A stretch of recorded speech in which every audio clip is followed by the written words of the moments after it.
Well, before I dig in, I wanted to give a little bit of background even on the title of this talk itself. I'm a toxicologist, I'm not a nutritionist, and I have been responsible over the last few years for integrating evidence-based practices into our firm.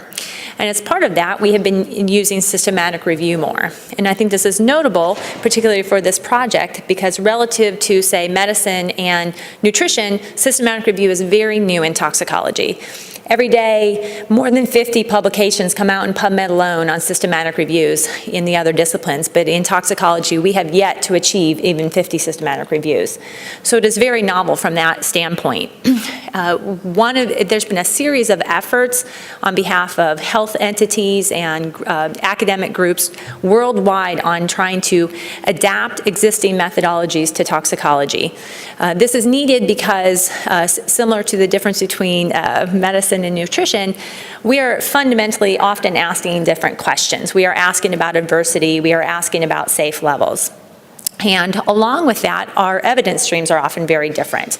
So while it is uncommon to deal with large data sets of human data, which we are fortunate to have here, we are often dealing with animal data or in vitro data. So there have been efforts on behalf of the National Toxicology Program, the Office of Health Assessment and Translation that Dr. Myers noted, as well as the European Food Safety Authority has also issued guidance. The World Health Organization right now is currently developing guidance on systematic review. And through the practice of conducting this systematic review, as well as a number of others in our firm, I've been involved in a number of these committees providing feedback as we're still gaining experience in this field. With respect to disclosure, I was, of course, a member of the ILSI North America Caffeine Systematic Review Team, and ILSI North America did provide support for me to attend this meeting and present. Without going much further, I do want to take a moment to acknowledge the large multidisciplinary team. As Dr. Myers walked us through the roles, I think it's very important to emphasize that everyone played a significant role in this manuscript. And in particular, I wanted to call out Dr. Candace Stopker. This has been her vision for quite some time. She has a long history with food safety and caffeine safety, and she was disappointed that she couldn't be here today. So in this talk, I'm going to focus on essentially the methods section of our manuscript, or the project, and that involved initiating the review, finding and assessing the studies, and then integrating and developing syntheses. And at the end, I'm going to offer some thoughts on some of the challenges that we encountered, as well as the solutions that we found for these challenges along the way. So digging into initiating the review. So as Dr. Myers noted, we followed the IOM standards, and there are several standards, and today, right now, it's a little small, but we're going to focus on, jump right in. Dr. Myers covered essentially many of the conflict of interest, et cetera. We're going to jump in right here on developing the protocol itself, which begins with topic formulation. And I would like to impress upon you the amount of thought that went into this prior to starting. It's very critical to have a well thought out topic. And this was something that involved discussions with ILSI North America, as well as internally, as what the best question could be. What is the best way to go about this? And time after time again, we came back to the utility of the NAROT paper, which Dr. Keefe introduced. It's a very highly cited reference. Its utility is that it looked at across a number of outcomes or endpoints. It looked at a lot of data, and it then relatively simply gave safe levels. And so we wanted to, in the end, we wanted to update that. We wanted to follow that model because that was of greatest utility to the science field, we felt.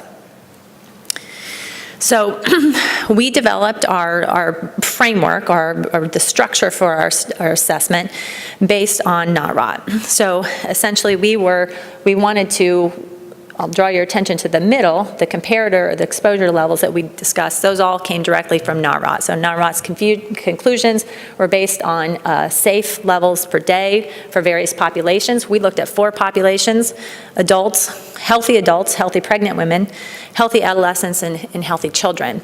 Now, NAROT did not specifically identify adolescents in their review, but we knew that it was a category of interest to stakeholders and sponsors, and we wanted to include that. We then had to select the outcomes of interest. We selected 5: acute toxicity, bone and calcium, cardiovascular behavior, and reproduction and developmental. And this was based not only on the results of the NAROT paper, but much of the research that has been done over the last 15 years, highlighted also by Dr. Keefe of the areas of interest. And so some of the areas that NAROT covered we felt were of lesser importance, or there had been sufficient research that we could focus on these endpoints. And then our question was to essentially determine if the NAROT conclusions hold true today. We also, consistent with the OHAT framework of conducting systematic reviews, we did want to look at pharmacokinetics and pharmacodynamics, but this was a contextual topic. So while we did identify the literature systematically, we did not review it in the complete systematic mode, but our goal was to try to find data that advanced the understanding of kinetics and dynamics, because the actual kinetics of caffeine are very well understood, but what we wanted to know is, has there been research that would help us to understand or interpret some of the potential effects associated with our outcomes? So shown on this slide is the generic structure of our PICO questions. And so we were asking essentially a lot of questions, but we were asking for populations, and we had 4 again, asking if the caffeine exposure for the given population, so 400, 300, or 2.5 mg per kg per day, what the data showed for those levels relative to our outcomes. And throughout the day, you'll see this, particularly when we go through after the break, the examples for each outcome, how these were structured. I do want to take just a short moment. Dr. Myers did bring this up, but it can be confusing. The terminology that we're using, the outcome is broad, so for example, cardiovascular, and then the endpoints are more specific. So this just shows the number of the endpoints that we looked at in the final manuscript for cardiovascular, so there were quite a few. Okay, moving into finding individual studies. So as a reminder, this involves conducting a comprehensive search, documenting the search, managing the data collection, screening and selection studies, making sure that all of that is not only developed, we followed an a priority process, but then documented our path along the way. We searched 3 databases, and this was specific to the dates of January 1, 2001 to June 8, 2015. So we picked up essentially where we thought it was reasonable that perhaps NAROT left off. And we searched PubMed, Embase, and the Cochrane database. Of course, the majority of our literature, primary literature, coming from PubMed and Embase. We searched these using both outcome and database-specific syntax. And again, these were developed with an expert, systematic review expert librarian. We thought a lot about how these were actually going to be run, however. This graphic, which I would not expect you to read, but essentially it's just a figure that shows our search syntax. You can see that it's almost 2 pages long, and the colors represent the syntax by outcome. So one of the ways that we went about this is we ran this in a concatenated form, so we essentially looked for all of our literature in all one swoop. And this was more efficient than going one at a time because we would have more than quadrupled the number of hits that we would have had to screen. And then once we had all of our information, we put that into Distill SR. If you're not familiar with Distill SR, it's a software program that is designed specifically to help facilitate systematic reviews, and in particular the front end with respect to screening, selection, and data extraction. It's it's somewhat like an Access database in that it has a lot of flexibility, but it has high functionality. It is web-based, and it has an audit log, so all of our changes were tracked. We know who did what, when, and what got changed and accepted, et cetera. And it allows for a fair amount of customization when it comes to what you want to extract and how you want to do it and how you want to report it. I will also note that we explored different software tools, but given the complexity of this assessment, we needed something relatively high-powered. So before we even got into the actual search itself, we had extensive piloting exercises. And so this involved not only discussions with the librarian, but looking at, not only how many hits are we getting, but what are the types of hits are we getting. We looked to find, are we getting key data sets? We were trying to validate our literature search to make sure it made sense. So after a fair amount of piloting, we, of course, conducted the official search. We then removed duplicates from our assessment. We did this actually via EndNote as a nice dedupe function. And then ToxStrategies went ahead and started digging in with the initial screen of the titles and abstracts. This is notable because many systematic reviews of very large evidence bases start with the review of titles only. And as I hope to show you later, you can miss a fair amount if you're only looking at the titles themselves. Once we got through that phase, we had an internal QA process as well as a relatively extensive committee review. We actually met daily to go over any sort of conflicts that we had, and that involved not only evidence analysts within ToxStrategies, but our caffeine expert. And then the findings at this point, based on titles and abstracts, went out to our subject experts, and so they were provided essentially Excel files and different materials to see what we had looked at and what we included and excluded. Then following that, we went ahead and got the full text papers of everything that was still included at that point. We went through the process of making sure they still met inclusion criteria, and if so, moved those forward. Again, having another subject expert review at that point, looking at the full text decisions, and then ultimately had our bucket of included studies. So a little about what this looks like. This is a screening form example from Distiller. It easily pulls up the title and abstract, and this is customizable. You can put any type of information in that you would like. It also brings up the abstract and with key words highlighted, so it was easy to draw the reader to different terms that you can set. And then we had a dynamic form. So we asked about 15 questions about every title and abstract, and that allowed us to be not only efficient to say if it, for example, does or doesn't involve caffeine right away, but then if it does, we tried to ask some more questions to help us categorize and develop the process for the remaining of the review. So as Dr. Myers mentioned, we had study screening, inclusion, and exclusion criteria that were developed a priori and reported out in the protocols. Now it's important to note that we have the 5 different protocols all contain slightly different, they have a key set of information which I have shown on the slide, but each of the outcomes also has some unique criteria to them. So whether you might have needed to make sure that the exposure duration was at least 6 months to look at bone and calcium, or similar such examples.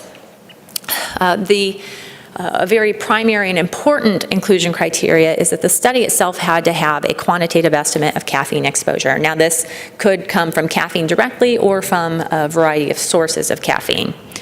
It must have reported an effect on the outcome of interest. It had to be a healthy population, which was defined as not having hospitalized or diagnosed with disease and or receiving medical treatment at the time of the study. There's a fair amount of literature, as you might expect, on caffeine being consumed along with other substances. And so we had a fairly strict criteria, and it involved essentially 2 pages of guidance on our internal notes on how to evaluate the study looked at caffeine alone. So mixtures with, for example, alcohol or other drugs were excluded. I will note that in some cases, if there was a study where they were looking at co-exposures, if there was a caffeine-only exposure, we would include that study and use only the caffeine exposure group from that data set. Studies had to be available in English. Case reports were included only for acute data. This is somewhat of a non-traditional exception, but it is well documented in the literature that acute data, or case studies or case reports, are important for rather rare events such as death.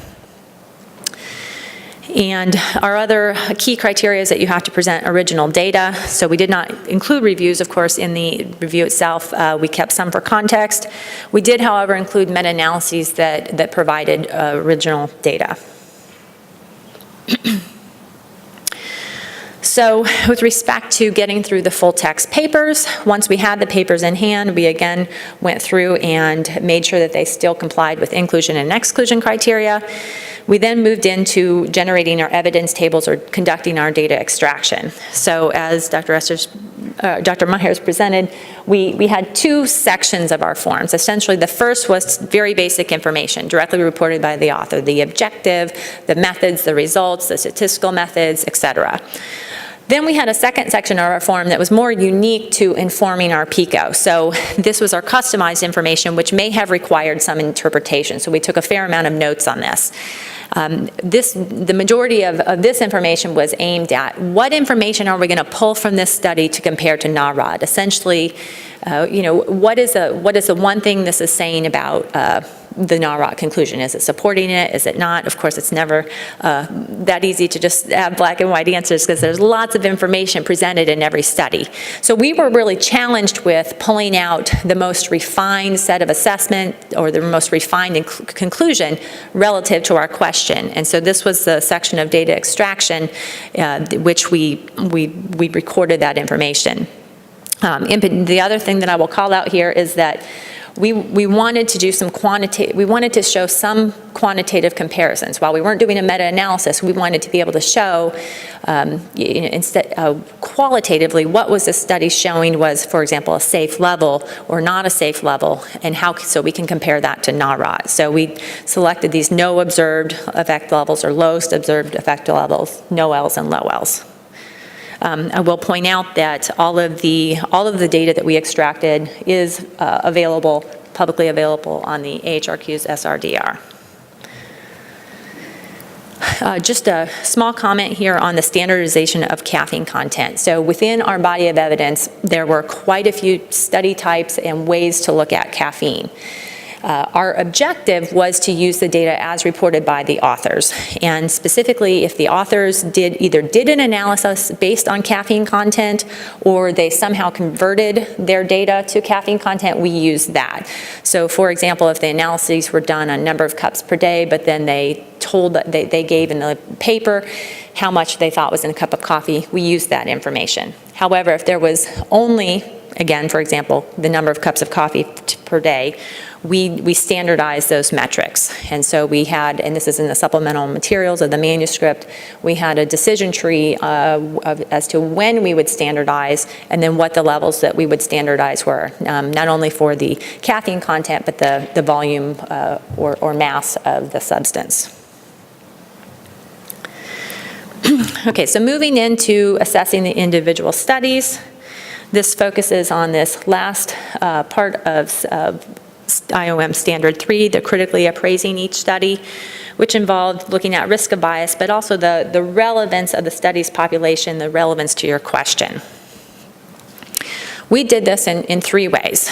We looked first at risk of bias, or internal validity, using the OHAT risk of bias tool. Again, this was released right after we started the project, which was timely. And the reason that this was selected, this tool itself was selected, is because it's designed for our types of research questions versus there are many risk of bias tools out there and available. But again, this was more unique to toxicology.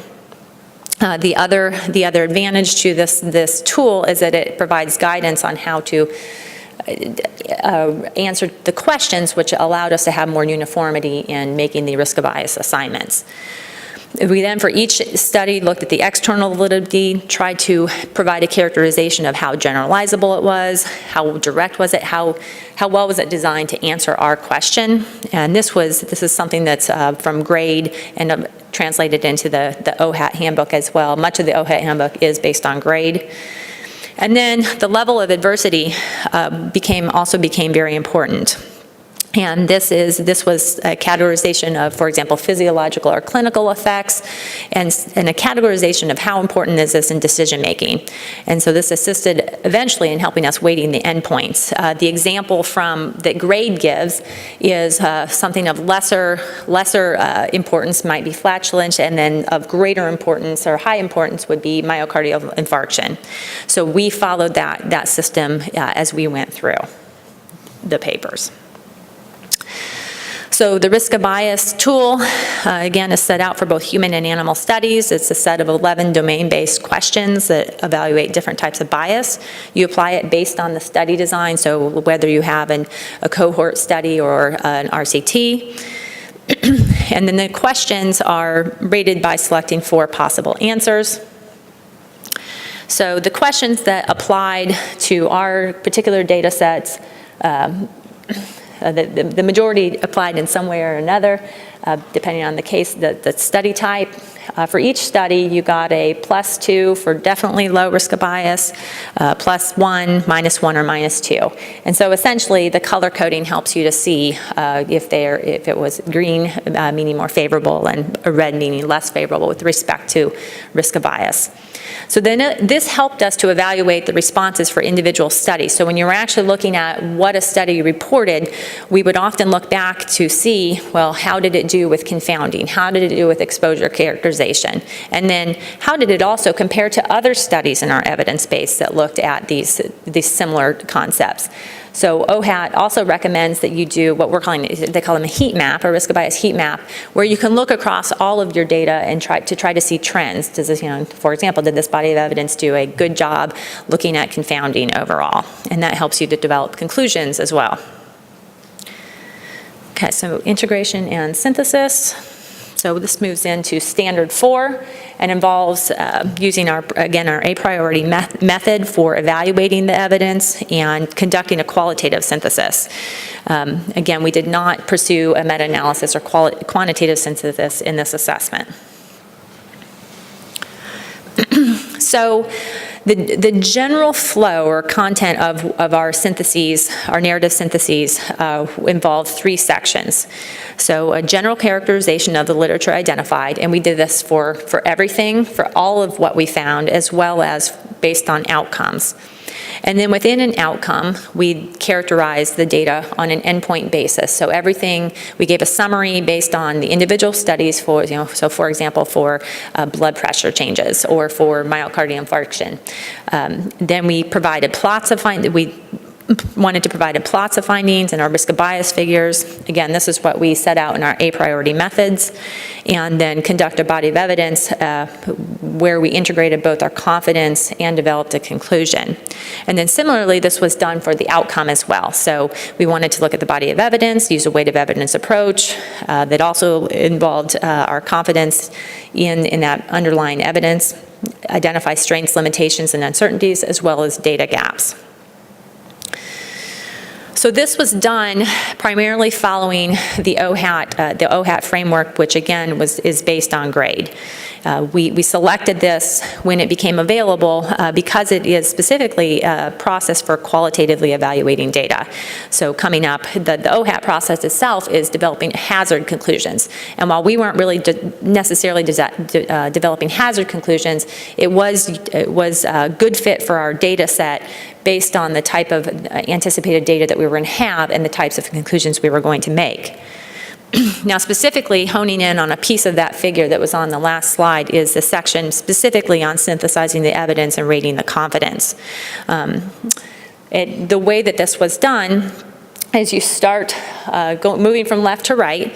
You start by assigning an initial confidence in your evidence base, essentially based on the study design. So, was there controlled exposure? Did you have exposure prior to the outcome, et cetera? And you make an initial designation. And then you go through a variety of factors that increase or decrease confidence. That might be magnitude of response, risk of bias, et cetera, and come up with a final level of confidence in your body of evidence. Now, how this is actually implemented in our systematic review is shown on this slide. So moving from left to right, we looked for each endpoint. We gave an initial confidence rating, again, based on the OHAT handbook. We then looked across the overall risk of bias. So when we looked at that heat map overall for that set of studies, did it seem like there was an overall low risk of bias, a higher risk of bias, and what did that do to our confidence? Also, with respect to that body of evidence for that endpoint, were those studies relatively well designed to evaluate our PICO, or was, for example, caffeine one of hundreds of factors that were evaluated in a study? So what was the author's intent? Now, with respect to magnitude, this is one example of how we had to somewhat tailor some of these parameters to our specific assessment. So magnitude typically, describes the strength of the effect. Was the OR greater than 2? Was it greater than 5? Well, much of our data didn't fit into those typical metrics. But what we were able to do is talk about what was the strength of the effect when there was an effect observed below the comparator. So that's really where we focused on. Since our question was that comparator a safe level? We wanted to know if you saw an effect below, and of course we collected information for above too, but what we're really focused on is when you saw an effect below, what was the magnitude? Confounding played a large role, relatively straightforward in terms of what we were collecting. Again, for each outcome, we had some specific information or specific confounders that we might have been focusing on. So, for example, in reproduction and development, we paid particular attention and weighted the use of pregnancy signal. And then we also looked at consistency. This was the key finding. Were we seeing lots of lack of effects, or were we seeing effects, and how can we integrate those, and ultimately designate a final confidence rating. So all of these were then put together and we worked then into developing our conclusion. And this was done using a weight of the evidence approach. Of course, we started with the data themselves. What are the findings saying relative to the comparator? And in particular, when we look at effects both above and below the comparator, what's the context, and vice versa. When we didn't see effects, what was the context? We then developed our confidence in the evidence-based. A lot of discussion went into the consistency and the magnitude of effect, as well as the level of adversity. And this became particularly important when we went from the endpoint to outcome conclusions. So it was more straightforward to develop conclusions for endpoints, but it became more difficult on the outcome level because you were integrating different types of effects, physiological changes that were reversible compared to cardiovascular disease, for example. And then overall, we then used the conclusions from the endpoints and the outcomes to develop an overall conclusion. And the other thing that we set out to do is to report using a common structure. Am I doing that time? Okay, so moving into some of the challenges that we faced and the attempted solutions that we integrated. Many of these came due to the broad nature of our research question. I will reiterate, though, that this is a type of research question that many in toxicology are facing. It's difficult to find very narrow research questions and meet the regulatory needs of toxicology and risk assessment. So these, we think, are not uncommon to the field. Some that I'm going to highlight is the use of healthy, the broad array of outcomes, as well as the definition and integration of adverse. Oops. Okay, so first example I want to give you of a challenge is just thinking about healthy. Much of the literature, and this came about when we were piloting, much of the literature was evaluating caffeine in unhealthy populations or in potentially compromised individuals. And we spent a lot of time talking with our experts, and in particular Dr. Goldberger, about how this may impact our evidence base. And it was ultimately determined that we wanted to only include healthy individuals to streamline and try to get a more accurate look at the effects of caffeine themselves versus caffeine, for example, being used as a therapeutic in a study. So we came up with our definition of healthy, which I mentioned earlier. The impact, however, on our systematic review was such that we did exclude a fair number of studies based on this definition. We did, however, retain a study if it had a healthy control arm. So if the study, for example, the one I'm showing here was in patients with Huntington disease, if we could tell from the title and abstract that it looked like there was a control arm, we would go ahead and look at that to see if we could get any data from those studies.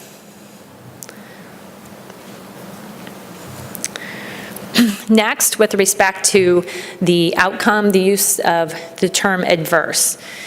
This is something that I think in our field that you could spend weeks talking about. What's adverse and where do you set those cutoffs? And this was a particular challenge for us. It started with trying to determine what we were going to include with respect to outcomes as well as endpoints. And we talked a lot about, should we just use the effects that were reported in NAROT? The reason that we didn't like doing that, though, is that was research published, over a decade ago, and we know that science has advanced quite a bit, and there were likely to be other endpoints that were just not available at that time. So we wanted to be relatively comprehensive and integrate everything that we could to be conservative. However, we also spent a fair amount of time talking about levels of adversity within an effect. I'll use blood pressure as an example. There are changes in blood pressure that are statistically significant versus biologically meaningful. And the more we talked about it, the more we realized it's the context that matters. And it was very difficult to draw a line. And we found ourselves essentially, this could, again, become a research project on its own. And so we, in the end, were very broad and comprehensive in terms of what we brought into the assessment. We did try, as part of our piloting, to integrate the term adverse into our search syntax, but this ended up being too restrictive. As you can imagine, many authors don't actually integrate the term adverse, especially if they're not looking at adversities per se. And let's see, anything else? Oh, and the other way that we tried to think about this, knowing that we were going to have quite an array, is, again, we characterize effects in subgroups based on, for example, physiological, clinical, and we also made notes as to where effects might occur and a progression of effects. Okay, now with caffeine, we felt like we had an added layer of complexity, which is similar to probably many of the agents or things that you think about in nutrition, and that there have been reported benefits, of course, associated with consumption of caffeine. And so it became hard in many cases to draw the line of if you're looking at a benefit or an adverse effect.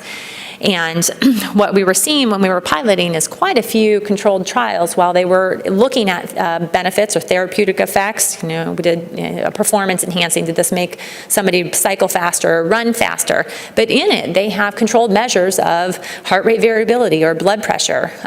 Similarly, there were quite a few of these types of studies in the behavior category. And so we felt like we were challenged in this way, and that we didn't want to eliminate that rather high quality data. So what we did is we actually included benefit studies, and by that, the author's objective was to evaluate some sort of an enhancement if it included any information on our health outcomes. So we technically have benefit studies in our assessment, but again, we're only focusing on the potential adverse effects in those studies. And something I've spoken a little bit to already is that when we were initiating and piloting and starting to think through this entire process, we knew that we were looking at a very broad set of evidence, and it was difficult to make the case that anything should really be removed. Our decision was really to be comprehensive and inclusive. And this was consistent with what we felt like NAROT had done as well, even though we were taking a systematic approach. Though the one thing that really came true is that we needed to make sure that we were selecting guidance and frameworks to help us facilitate this review that could be flexible and accommodate many different data types, many different dose metrics, many different study types. And that was also emphasis as to why we selected the OHAT handbook and risk of bias tool. I think that I would be remiss if I didn't say that one of the greatest challenges was with data integration. How were we bringing all of this data together? And I think this was even more difficult because we were asking a rather unique question. So we weren't just trying to make a conclusion about potential hazard. Could something happen? We were asking, are there effects at a specific dose? And that is a more risk-based question and what we felt was like a more meaningful question. But it did present challenges when we tried to integrate the data. I wanted to mention that this is something that has been highlighted in a number of regulatory and academic efforts that, with respect to evidence-based toxicology. Even in the NAS review of the EPA IRIS program, this was something that was highlighted as something that you want to have structure to, but it's difficult to have specific guidance for doing that, and that might be because it's on a case-by-case basis. I will also highlight that the EFSA and evidence-based tox collaboration based out of Hopkins is going to have a workshop on this topic, specifically data integration in a systematic review context later this year. So just want to highlight this is still very much an issue on the forefront of developing best practices. We also had challenges when it came to reporting. Thinking back to our original goal, we liked NAROT, we liked the utility of NAROT because it relatively simply gave information on safe levels after characterizing quite a few endpoints. And so now that we had applied the systematic methodology, we were left with a much more lengthy and robust paper, which is inherent to the process and to providing that transparency. Though even getting that into the standard formatting of what you might see in a journal review article was challenging.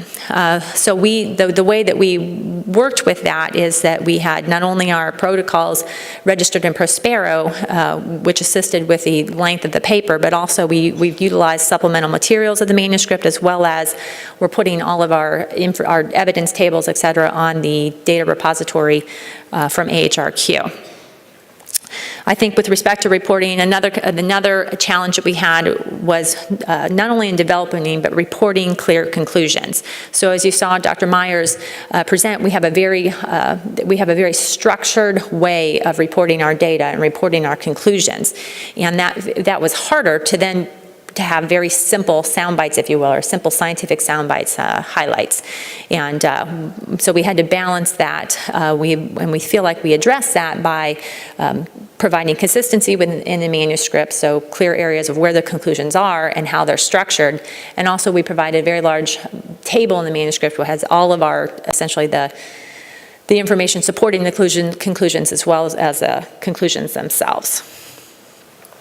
So then I'll just end with a few thoughts on the flow and the timeline of our project. I think this is a question that gets asked quite a bit, and it can fall into the challenges category as well, because that's one of of course, the issues that we're facing here is that we want to integrate systematic review, but we also understand that it is a robust process that requires resources and time. So Dr. Myers first presented this project flow diagram. Essentially, this was how the project was implemented, which followed IOM, but went from initiating, and then our next kind of big section or phase was looking at the individual studies, and then our next section was putting it all together, and then our last was reporting it out. I also want to mention that these graphics that say SAB meeting do not represent one instance. These are most often a number of phone calls, numbers of emails, and discussions as well. So the first phase, when we were getting up to speed, this is when we were really starting to get off the ground, was about four months after we had topic formulation a little bit underway. And then it took us about 11 months to get the individual studies, look at them, extract the information, then about 8 months to continue to put all of that together. And that involved not only our analysts within ToxStrategies developing draft syntheses, putting all the materials, making draft figures, but then also discussions with the SAB or the subject expert matters on their particular outcome. So the way it worked is before the whole group saw everything, everyone saw their subject matter, their outcome first. And then putting everything together, we went through, of course, multiple iterations of the draft manuscript. The SAB had 2 official rounds as well as a number of, I will call them unofficial comments provided and edits. And then we also, of course, went through the journal peer review process. And with that, I think that ends the method and challenge.